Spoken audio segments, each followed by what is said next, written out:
In the name of Allah who is the most beneficent and merciful. Students जो हम आज article next discuss करने जा रहे हैं ये स्टूडेंट्स इलेक्ट्रोमैग्नेटिक वेव्स के रिलेटेड ही है. Principle of generation, transmission and reception of electromagnetic waves. आपको याद होगा स्टूडेंट्स लास्ट आर्टिकल में हमने ये प्रूव किया था कि rate of change of magnetic flux produces electric field.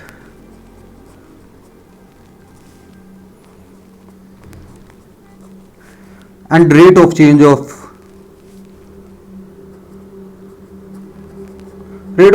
electric flux produces magnetic field.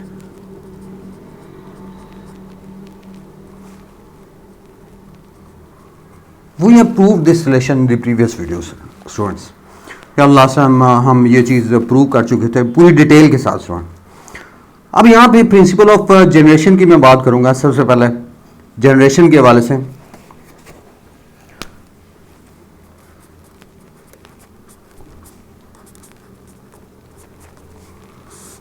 Generation में स्टूडेंट्स आप जैसे लास्ट आर्टिकल में अब देखा था कि when the charges are at rest,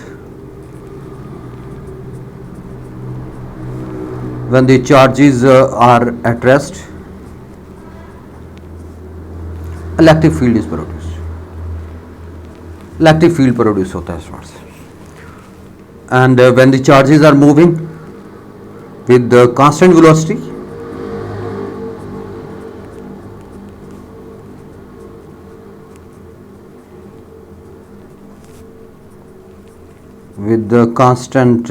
velocity,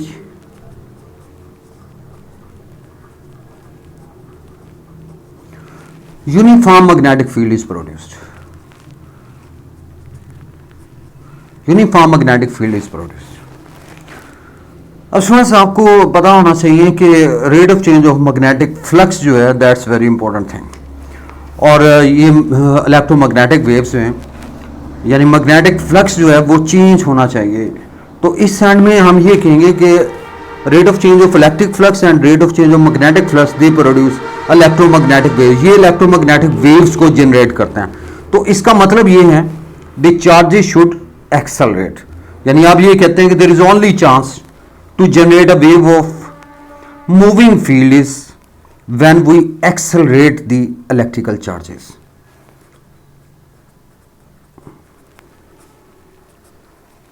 accelerate the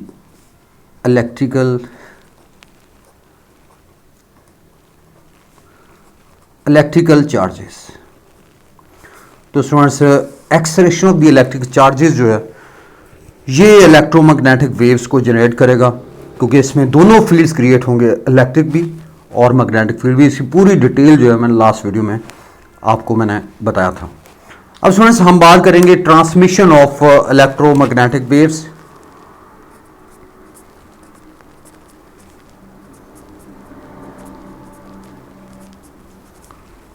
transmission of electromagnetic waves कि electromagnetic waves जो हैं वो कैसे ट्रांसमिट होती हैं. स्टूडेंट्स इसके लिए you have to draw this diagram.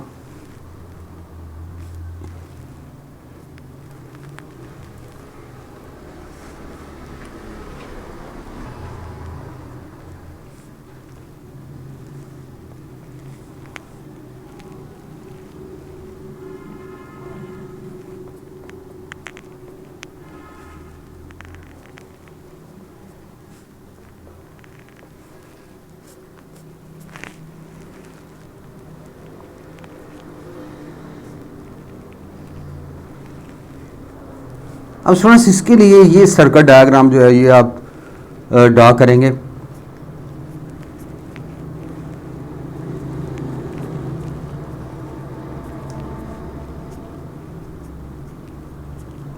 इसे हम ट्रांसमिटिंग एंटीना कहते हैं स्टूडेंट्स.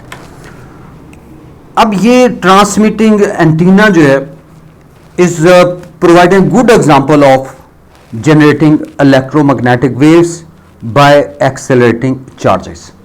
यानी एक्सेलरेट चार्जेस को ये एक्सेलरेट करने के लिए अब ये ट्रांसमिटिंग एंटीना जो है ये आप सर्किट डायग्राम जो है ये सर्किट यूज करते हैं स्टूडेंट। ये एसी वोल्टेज सोर्स है और पर्टिकुलर फ्रीक्वेंसी।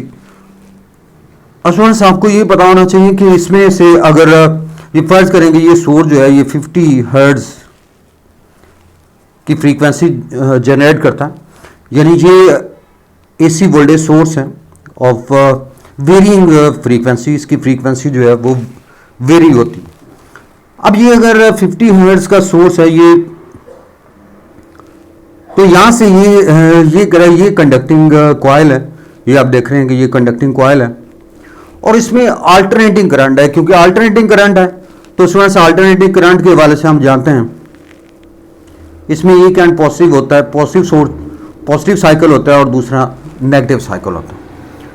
तो अब सिंपल सी बात है कि पॉजिटिव साइकिल में अगर फर्ज करेंगे ये पॉजिटिव चार्ज है, यहाँ पे इस पॉजिटिव चार्ज की अगर आप बात करते हैं तो फर्स्ट केस में ये पॉजिटिव चार्ज जो है ये अपवर्ड जाएगा, यानी ये ऐसे, और उसके बाद रिवर्स साइकिल में it moves in the reverse case, यानी ये रिवर्स केस में ये इधर मूव करेगा, यानी अप एंड डाउन ये मूव करेगा, यानी पॉजिटिव साइकिल में अपवर्ड, नेगेटिव साइकिल में डाउनवर्ड। तो इसका मतलब ये है कि इसकी अपवर्ड एंड डाउनवर्ड मोशन जो है ये चार्जेस को एक्सेलरेट करेगी, यानी ये एंटीना जो आप देख रहे हैं ये मेटल वायर का, इसके अंदर जो चार्जेस हैं दे गेट एक्सेलरेटेड, यानी आप ये कहते हैं कि पॉजिटिव साइकिल में ये पॉजिटिव चार्जेस अपवर्ड जाएगा और नेगेटिव साइकिल में ये डाउनवर्ड मूव करेगा। तो इस तरह से ये एक्सेलरेशन जो है वो इस पर्टिकुलर केस में प्रोड्यूस हो जाएगा। क्योंकि ये रेगुलर इंटरवल्स में स्टूडेंट्स ये चार्ज जो है ये चेंज हो रहा है, तो इसलिए ये इसमें एक्सेलरेशन जो है वो डेफिनेटली प्रोड्यूस होगा। अब जब एक्सेलरेट करेगा, ये चार्जेस एक्सेलरेट करेंगे तो लाजिमत है इलेक्ट्रिक फ्लक्स, यानी changing of electric flux produce होगा और चेंजिंग ऑफ इलेक्ट्रिक फ्लक्स उसके बाद चेंजिंग ऑफ मैग्नेटिक फ्लक्स। तो इस तरह से इलेक्ट्रिक फील्ड और मैग्नेटिक फील्ड्स दोनों जनरेट होंगे and they produce electromagnetic waves. तो इस तरह से इलेक्ट्रोमैग्नेटिक वेव्स जो हैं they are propagated out in space from antenna of transmitter are known as radio waves. अब थोड़ा सा यहाँ पे रेडियो वेव्स का जिक्र है, यानी रेडियो वेव्स जो हैं वो यहाँ पे प्रोड्यूस होंगी। अब रेडियो वेव्स इसलिए कि इनका वेवलेंथ जो है वो सबसे ज्यादा होता है, यानी वेवलेंथ जो है वो ये लार्जर होता है। अब वेवलेंथ लार्जर होता है तो उसमें they travel a long distance और इनकी रेंज ज्यादा होगी। तो उसमें से दोबारा से सुनिएगा जो मैं आर्टिकल यहाँ पे डिस्कस करने जा रहा हूँ, ये दोबारा से I repeat all this things. सबसे पहले तो आपको ये आर्टिकल का नेम पता होना चाहिए कि ये generation transmission and reception of electromagnetic waves की मैं बात कर रहा हूँ। सबसे पहले जनरेशन की बात करते हैं तो चार्ज रेस्ट में हो तो आपको ऑलरेडी आप लास्ट वीडियो में देख चुके हैं इलेक्ट्रिक फील्ड जनरेट होता है। Charges when they charges are moving constant velocity uniform magnetic field होता है।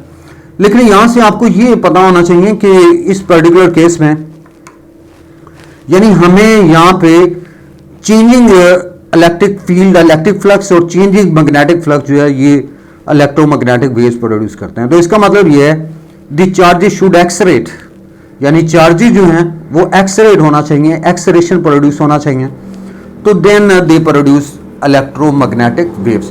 तो ये इलेक्ट्रोमैग्नेटिक वेव्स जो हैं ये प्रोड्यूस करेंगे। अब ट्रांसमिशन की हम बात करेंगे। ट्रांसमिशन ऑफ इलेक्ट्रोमैग्नेटिक वेव्स में स्टूडेंट्स ये इंपॉर्टेंट चीज़ है, ये डायग्राम आप देख रहे हैं, ये हमारे पास एसी वोल्टेज सोर्स है और वेरिंग फ्रीक्वेंसी, यानी इसकी फ्रीक्वेंसी वेरी कर सकते हैं आप। फर्ज करेंगे ये 50 हर्ट्ज फ्रीक्वेंसी का सोर्स आपने लिया है और ये कंडक्टिंग कॉइल है जो यहाँ पे मेंशन किया हुआ है और ये आप देख रहे हैं कि इसके अंदर अब ये एसी को मैंने सिंबॉलिकली इज़ार किया, पॉजिटिव साइकिल भी और नेगेटिव साइकिल भी। तो इसके अंदर जो चार्जेस हैं लाजिम है कि पॉजिटिव साइकिल में जो चार्जेस हैं ये फर्ज करेंगे पॉजिटिव चार्ज की मैं बात कर रहा हूँ, ये पॉजिटिव चार्ज जो है ये अपवर्ड जाएंगे। जैसे इसमें पॉजिटिव साइकिल में ये करंट की डायरेक्शन ये है, नेगेटिव साइकिल में रिवर्स है। और इसी तरह जब पॉजिटिव साइकिल में ये चार्जेस जो हैं ये ऊपर की तरफ जाएंगे, अपवर्ड जाएंगे, और नेगेटिव चार्जेस में ये रिवर्स डायरेक्शन में जाएंगे। तो इस तरह इलेक्ट्रॉन्स की अपवर्ड और डाउनवर्ड मोशन जो है वो जारी रहेगी स्टूडेंट्स इस एसी वोल्टेज सोर्स की वजह से, क्योंकि यहां पे ये क्लॉकवाइज और एंटी क्लॉकवाइज ये मूव कर रहे हैं, तो इसकी वजह से ये चार्जेस जो इस एंटीना के अंदर हैं, इस कंडक्टिंग कॉइल के अंदर हैं, वो भी चार्जेस अपवर्ड और डाउनवर्ड मूव करते रहते हैं। तो इस तरह से एक्सरेशन प्रोड्यूस होता है चार्जेस में, उससे इलेक्ट्रिक फ्लक्स चेंज होता है, और जब इलेक्ट्रिक फ्लक्स चेंज होता है मैग्नेटिक फील्ड आता है, तो इस तरह से दोनों फील्ड जो है वो यहां पे प्रोड्यूस होता है, यानी इलेक्ट्रिक फील्ड भी और मैग्नेटिक फील्ड भी। और यहां से आप ये कहेंगे कि इलेक्ट्रोमैग्नेटिक वेव्स आर जनरेटेड। तो यहां से इलेक्ट्रोमैग्नेटिक वेव जो हैं ये स्टूडेंट्स जनरेट हो जाएंगी, और इसको मैं यूं कहूंगा कि ये हमारे पास ये जो एक्सिस है इसमें मैग्नेटिक फील्ड की मैं बात कर रहा हूं, और ये हमारे पास जो एक्सिस है इस एंड पे इलेक्ट्रिक फील्ड है, और यहां से इस एंड पे आप ये कहते हैं कि ये इलेक्ट्रोमैग्नेटिक वेव्स की जब आप बात करते हैं तो इस एंड में आप ये कहेंगे कि ये इलेक्ट्रोमैग्नेटिक वेव जो है ये जनरेट होते हैं, और इसी तरह इसमें भी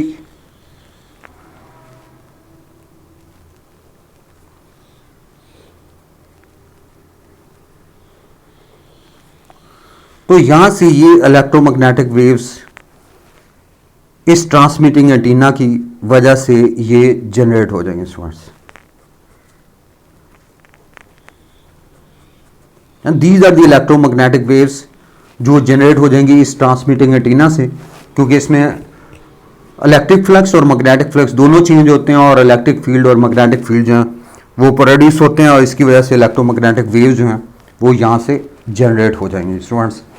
तो यहाँ से हमें ये चीज़ कंफर्म होगी कि इसमें रेगुलर इंटरवल में चार्जेस जो हैं वो एक्सेलरेट होते हैं, और इस तरह से electromagnetic waves which are propagated out in space from antenna of transmitter are known as radio waves। अब रेडियो वेव्स यहाँ पे रेडियो वेव जनरेट हो, रेडियो वेव्स का वेवलेंथ जो है ये आपको पता होना चाहिए, इट हैज़ लार्जर वेवलेंथ, इसका वेवलेंथ लार्जर होता है, और इसलिए ये इसकी रेंज ज़्यादा होती है students, and they travel with the speed of light, यानी फ्री स्पेस में इनकी वेलोसिटी जो है वो स्पीड ऑफ लाइट के इक्वल होती है।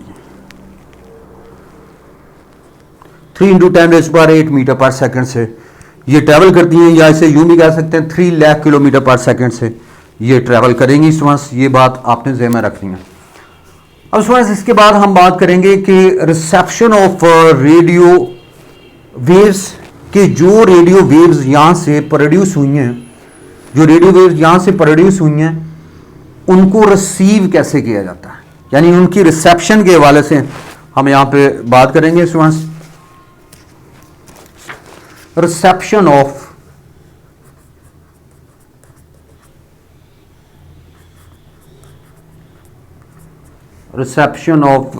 रेडियो वेव्स या electromagnetic waves, reception of electromagnetic waves. Students इसके लिए भी जो आप सर्किट डायग्राम यहाँ पे ड्रा करेंगे students, that is the circuit diagram।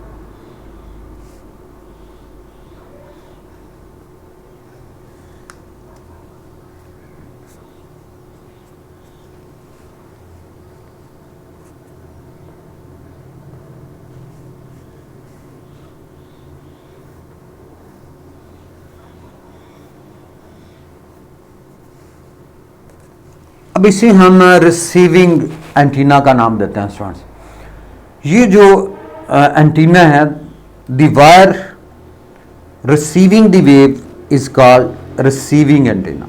इसे हम रिसीविंग एंटीना कहते हैं, रिसीविंग एंटीना। रिसीविंग एंटीना की बात करें, अब स्टूडेंट्स इस पर्टिकुलर केस में आप देख रहे हैं कि ये हमारे पास टू ही यहाँ पे कंपोनेंट यहाँ पे इन्वॉल्व है। ये एक वायर या पीसो वायर है जो यहाँ पे लगा हुआ है, इसका लोअर एंड जो है ये ग्राउंडेड है, और इसमें मेन सर्किट में दो कंपोनेंट, ये कैपेसिटर, वेरिएबल कैपेसिटर, ये जो लाइन शो कर रही है ये वेरिएबल कैपेसिटर है, और ये हमारे पास इंडक्टर है। अब स्टूडेंट्स आप जानते हैं कि ये दोनों एनर्जी स्टोरिंग डिवाइसेस हैं। अब जब हम पहले कैपेसिटर को चार्ज करते हैं स्टूडेंट्स, जब कैपेसिटर डिस्चार्ज होता है तो ये प्रोवाइड करता है एनर्जी, इसको प्रोवाइड करता है, इंडक्टर को प्रोवाइड करता है, यानी एनर्जी को ये करंट जो है ये इंडक्टर को सप्लाई करेगा, एनर्जी सप्लाई करेगा। और जब ये डिस्चार्ज हो जाएगा और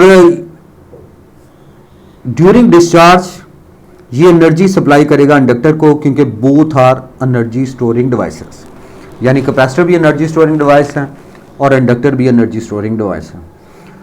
अब इसके बाद जब ये टोटली डिस्चार्ज हो जाता है, ये कैपेसिटर डिस्चार्ज हो जाता है, तो फिर ये इंडक्टर जो है ये एनर्जी डिलीवर करता है कैपेसिटर को, और ये एनर्जी डिलीवर करेगा तो इसकी वजह से दोबारा से कैपेसिटर चार्ज होना शुरू हो जाएगा।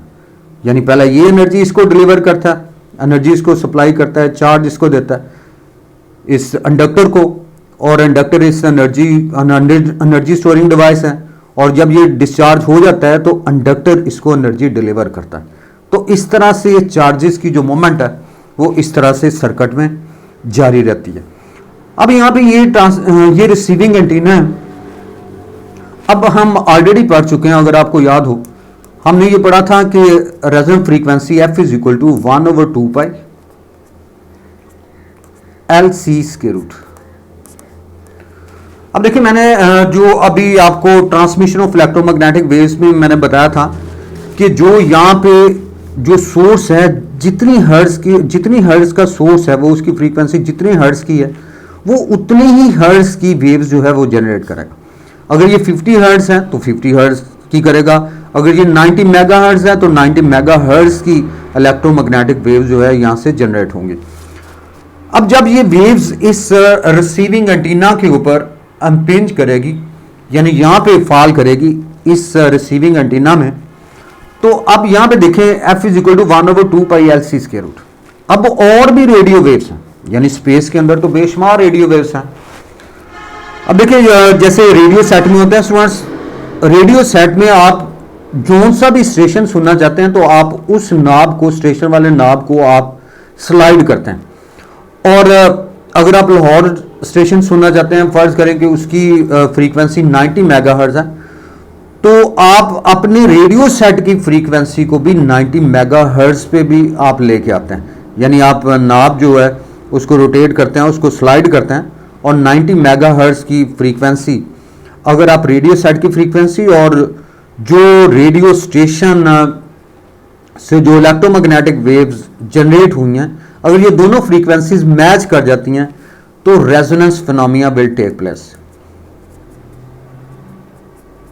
रेजोनेंस फिनोमिना जो है दैट टेक प्लेस, और वही सिग्नल, यानी जब दोनों की फ्रीक्वेंसी मैच कर देगी, यानी इस सर्किट की फ्रीक्वेंसी जैसे मैंने यहां पे मेंशन किया है, और दूसरी जो वेव्स आ रही हैं उनकी फ्रीक्वेंसी मैच कर देगी, तो resonance phenomena will take place, और वही सिग्नल जो है वो यहां पे डिटेक्ट भी होगा और एम्पलीफाई भी होगा, यानी दैट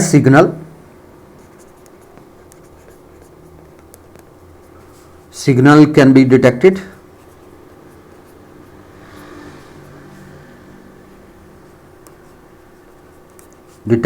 and amplified, और ये सिग्नल जो है ये डिटेक्ट भी होगा और स्टूडेंट्स एम्पलीफाई भी होगा। यानी इसमें अगर आप मुल्तान स्टेशन सुनना चाहते हैं, दोबारा से आप इसको, क्योंकि वेरिएबल कैपेसिटर लगा हुआ है, कैपेसिटर को चेंज करेंगे, कैपेसिटेंस को चेंज करेंगे, फ्रीक्वेंसी चेंज हो जाएगी, तो दोबारा से आप इसकी फ्रीक्वेंसी को चेंज करते हैं और मैच करते हैं उस फ्रीक्वेंसी जो मुल्तान रेडियो स्टेशन की फ्रीक्वेंसी के साथ मैच आप करते हैं, और then resonance phenomena will take place, और वही जो सिग्नल है उन रेडियो वेव्स का, that signal can be amplified and detected. और इस तरह से आप इन इलेक्ट्रोमैग्नेटिक वेव्स को जो ट्रांसमिट हुई थी ट्रांसमिटिंग एंटीना से, वो आप इस तरह से रिसीव कर लेंगे रिसीविंग एंटीना की मदद से, यानी रिसीविंग एंटीना की मदद से आप उनको रिसीव कर सकते हैं। तो स्टूडेंट्स इसे हम रिसेप्शन ऑफ रेडियो वेव्स कहते हैं। और ये वेरिएबल कैपेसिटर लगा हुआ है, इसे हम एलसी ऑसिलेटिंग सर्किट भी कहते हैं। तो यहाँ पे आप देख रहे हैं एलसी ऑसिलेटिंग सर्किट में करंट जो है, जैसे मैंने बताया कि पहले इंडक्टर की तरफ जाता है, फिर इंडक्टर एनर्जी इसको डिलीवर करता है। तो इस तरह से चार्जेज जो हैं वो ऑसिलेट करते हैं between capacitor to inductor and inductor to capacitor. So that's why it is named as an oscillator students. तो रेजोनेंस की वजह से, जिसे हम ट्यूनिंग कहते हैं, तो एक्चुअली हम मैच कर रहे होते हैं फ्रीक्वेंसी, रेडियो स्टेशन की फ्रीक्वेंसी और रेडियो सेट की फ्रीक्वेंसी को मैच कर रहे होते हैं जब हम उसको ट्यूनिंग कर रहे होते हैं। तो इस तरह से आप रिसेप्शन ऑफ रेडियो वेव्स को इस तरह से कर सकते हैं स्टूडेंट्स। Thank you all.